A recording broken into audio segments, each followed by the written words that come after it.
could be some that don't start until now. But usually you see them at least trying to put on some bloom, earlier in the month. Because like I said, some will begin to bloom in May. So you've got that May, June. I guess that's only 3 months off. That it may just be one of the later ones, and that it will bloom further into the fall, into that September, October period, versus beginning to dwindle off in that August, September for some of those earlier bloomers. Well, I'm just glad that she got a bloom and was able to call and tell us. Yeah, yeah, it's fantastic. I mean, because crepe myrtles are one of those things. They can be beautiful when they bloom, right? Or they just look like an ugly stick tree when they don't. They're just a tree. Now some of them, like Sonny's Natchez, that's got just a beautiful form anyhow. And then when you add the weight of those blossoms on that one, then they very much umbrella like and makes them even more beautiful. Well, I didn't realize that they actually had fireworks named after them. Oh. Some of those fireworks that right. They call those crepe myrtles. Oh, do they? Because they take the form when you see them, they blow. Right, and then they cascade over. Yeah, right. Yeah. Those are called crepe myrtles. Did not know that. That's very They tell you they have the crepe myrtle effect, is what they tell you. Gotcha. I mean, that can only work really in the southeast, or I was going to say mid-Atlantic South, where the crepe myrtle grows, because up north they would have no idea. Well, I have no idea. I have no idea what self-respecting rednecks up north would compare it to. Yeah, I only buy fireworks in the South. That's true.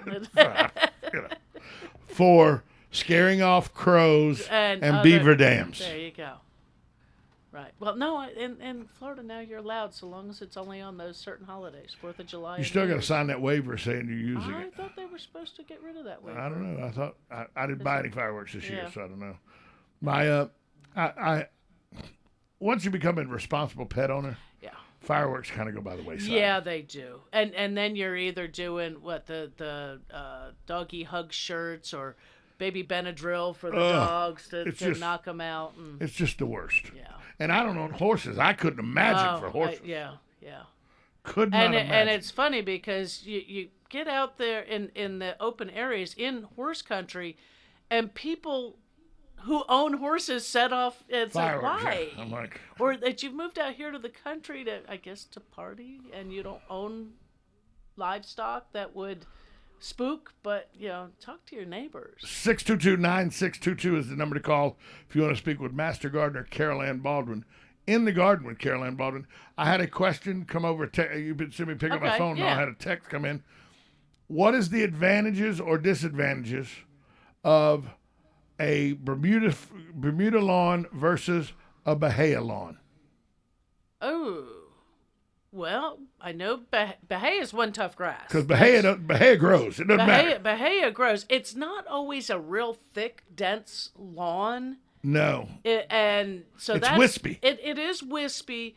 You can get seed, but you can get seed for the Bermuda. Bahia, when it's dry, will go brown, but as soon as it rains, it's green again. Bermuda takes a while if it goes brown. Yeah, and Bermuda can get a mite, which is a small insect. Everybody knows what mites are. And it's very expensive to get rid of it. That's Bahia doesn't have that problem. Bahia doesn't have. Bahia can get mole crickets and things like that. And Bahia, but you can get rid of mole crickets. If you got a sandy yard, Bahia grows well in sand grows too. very well in sand. Doesn't have a high fertilization requirement, doesn't have a high water requirement. So it looks like if you don't have time to keep a yard up, all you got time to do is cut it. Bahia is probably better than Bermuda. Bahia might be your best. Right. You just need to have very sharp mower blades. Oh my goodness, because Bahia will tear a blade up. They really are tough grasses. It's one of the pasture grasses, so it's a good 30-mile-an-hour lawn. And what I mean is when you drive through the neighborhood at 30 miles an hour, you look over, it looks good. It may not be the most dense lawn out there. Right. But if you seed it enough, it may. If you seed it, if you do that little extra care, if you do fertilize maybe a couple times a year, if you do go ahead and water it reseed maybe on an annual or every couple of years basis, you can get a good. Well, I know the person that was asking, Uh-huh. and it's because they end up with the Bermuda ends up with bare spots every now and then. And Gotcha. they were like, ask her if bare spots, but Bahia is such a thin grass. It's such a wispy grass, But right, that there'll you be kind of see it from Yeah. the top. You don't necessarily see it from afar, but you see it from the top. This is also a person, though, that said, if I just let the weeds grow and cut them short, they're green. They look like grass. If it's green, mow it is usually, is my rule of thumb. If you got some bare areas, don't mix your grasses. No. It doesn't look right. It looks actually where you did. It's like, oh, you just planted weeds. Yeah. Is kind of what it looks like. Treat the lawn the way you want the type of lawn you want it to be. If you have a Bermuda lawn, get you some Bermuda grass seed. Go through there, clean out that bad area, throw a little bit of seed down in there. Or you could even sprig it. You could go get some Bermuda sprigs. Yeah, if you can find sprig. Yeah, I'm not sure who sells any sprig. Probably have to contact some of the sod farms. Right. And ask who's got it, or even sprig it right from your own lawn. Certainly. Yeah, you got the backyard or side yard, as you can go ahead and grab a couple plugs out of your backyard and move them to the front if that's necessary. But the seed will grow. My dad always said, if you want a yard full of Bermuda, get 4 or 5 sprigs growing. Yeah. Take a hoe, chop them up. Yeah. Try to kill them, and you'll have a yard full. And that might even be in those areas, kind of like taking care of a St. Augustine lawn, because that's what I deal with mostly, because where I'm located, where I work. Most of the villages On our side is all St. Augustine, pretty much. Otherwise, it's zoysia, and then there's that whole way in. There's still not a better grass to walk barefoot in than St. Augustine. Yeah, zoysia's pretty nice. It's a nice carpet type grass. Okay. But with St. Augustine, you get a bad patch. You rake out the dead stuff. You go grab you a bag of either compost or black velvet, lawn soil. One of those. I don't recommend sand so much, only because sand has nothing in it. Zero.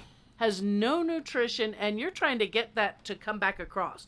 And so using one of those 3 different types of things, sprinkling that out like you're going to patch a hole in the plaster. You put more in the bare area and feather it into the good grass and keep that area watered. And next thing you know, that has creeped back across. St. Augustine will go right across it. And it'll go right across it. Probably just a matter of several weeks. You will have that repaired, because you're not going to find seed. And again, if you've got a patch, you got a backyard, nobody sees the backyard, go take a plug out. Move it, put a plug in. Can you plug St. Augustine the same way you can Bermuda? Yeah. I mean, I didn't know that. Yeah. I thought that it had to be a sod thing. No. Well, the plug, you get you something like about 4 inch by 4 inch kind of thing, and plug that right on in there. Yeah. Because I know they take the Bermuda, it's like a octagon. Like when they're fixing bare spots on the golf course. Right. They'll go their cutter is an that octagon, shape. Yeah. And they'll put it in, and it'll look bad, and it'll be bumpy for 2 or 3 weeks, and then it's you don't even know where it is. Right. It's gone. And that's it. If it's small areas throughout, just go ahead. I would just do the repair using soil. Well, that's what they do. They cut it and dig it out to the depth of where the bad soil is. And then they put a plug in. Right. But in the home landscape, if it's just you've got a few little patches, I'd go get a bag of dirt, not topsoil, not sand. Actual dirt. But get the compost, get the black velvet, get the lawn soil, one of those. Rake out that bad area and just fill it in. It's gonna take care of itself. Do you think you need to take a flat shovel and get the bad area out? Or is it just no. I would just rake it out. Rake out the bad stuff. Just turn the dirt over and get the bad stuff out. Just rake it out. Throw a little bit of the good stuff in there, and you should be good. Yeah. So I mean, to weigh, both have their pros and cons. If I was contemplating putting in a lawn, if I say I had a bare slate, need to put in a lawn, I would go onto the University of Florida website, look at the lawn care pages of what you're considering, print them out, read them, go through what is your personal maintenance ability or financial ability if you're going to pay someone else to do this. Yeah, because our St. Augustine's fabulous. Going to do? Yeah. Because we got a person that comes and takes care of it once a week. Yeah, does the mowing for you, and you've done your fertilization. Right. And if you can do the proper mowing, the proper watering, etc., you end up having less pest pressures.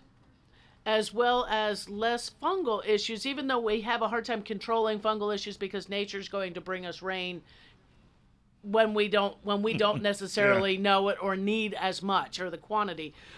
So humidity and temperatures are also part of that whole fungal thing. But if you stay on top of it, if you're paying attention to your yard, if you don't just walk in your house and in through the garage, into the house, out through there and back in and out, and that you never walk through your yard, that's when problems catch up. And then it's like, oh, this just showed up overnight. No, you didn't walk through your yard in the last month. Nothing shows up overnight unless it was a fire. I will tell you this. Yeah. Since the irrigation system has went out and we during the summer, it's elite prices to have them come out and work. Right. So we're going to wait until it's downtime. Right. So I went out and bought the from the store you work big at. Box, big box store. Yeah. Big copper metal thing. Yeah. I have now figured out that there are two ways to make it rain: wash your car, or put the sprinkler out. Yeah, that's usually good. As soon as you do either one of them, it's going to rain. Because before we went on vacation, the bell peppers and all were looking a little putrid. My mom was a little putrid and everything. Put the sprinkler out. 20 minutes the sprinkler ran because it could get all that area. Right. Because the grass, I knew the grass, it had rained a week before. Right. So it was you can go 10 days, 12 days. The grass, it was going to be but the plants needed some water. So I water them. I shut the water off within 45 minutes. And it was a bright, sunny day. It was about 6 in the afternoon, about 7, deluge. Remember last week, Tuesday and Wednesday? The deluge? Yeah. I'd watered the grass. I just watered plants this morning. I hope it'll rain. I had some that had, I actually had, instead of just the watering can, it was like I grabbed the hose this morning and hit some of those ones that were a little further away that I didn't want to carry a watering can for. Carol Baldwin, Master Gardener, she's here taking your calls, 622-9622. We'll be right back after this timeout on WOCA, The Source.